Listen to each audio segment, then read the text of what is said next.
Le diagnostic des cancers de l'enfant est généralement lié à un début brutal,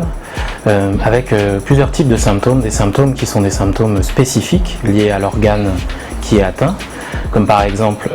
la palpation par l'enfant ou par la famille d'une masse au niveau du ventre ou un gonflement du ventre,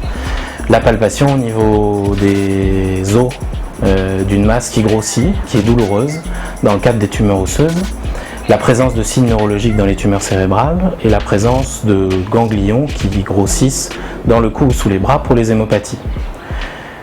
Les signes indirects sont liés généralement au retentissement que peut avoir le cancer sur l'organisme. On peut avoir une fatigue, une perte de poids,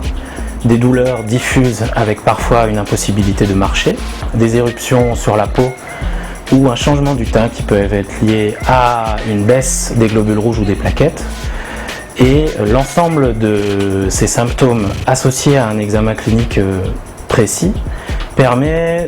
d'enclencher une démarche diagnostique qui va lier des examens de biologie qui sont faits par une prise de sang, des examens d'imagerie, radio, scanner, IRM, et enfin, après discussion en équipe spécialisée,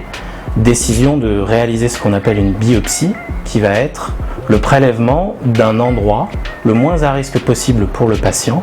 permettant d'avoir le diagnostic de certitude, qui est le diagnostic qui est fait par l'anatomopathologiste. Pour les causes du cancer, la grande différence avec les cancers adultes, c'est que pour les cancers de l'enfant, l'impact environnemental est généralement faible, puisqu'ils ne sont pas exposés au tabac, au fait de manger trop gras, ou aux pollutions ou aux produits chimiques dans leur travail. Et l'impact des autres facteurs environnementaux contre eux, comme les virus, est généralement assez faible. Il existe 3 principaux virus qui peuvent être liés au cancer de l'enfant,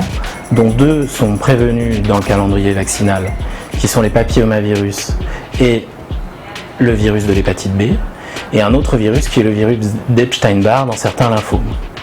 Au total, une des premières questions des familles après le choc de l'annonce est « Pourquoi mon enfant a un cancer ?» À l'heure actuelle, en 2021, on arrive dans très peu des cas, moins de 5%, à répondre à cette question. Il existe aussi des symptômes de prédisposition génétique, mais qui sont très rares et qui expliquent moins de 5% des cancers, généralement liés à une histoire familiale assez lourde ou alors la présence de malformations. Et donc, la mobilisation des dons pour la recherche dans cette maladie est très importante pour pouvoir répondre à cette question des familles, de savoir pourquoi mon enfant a un cancer.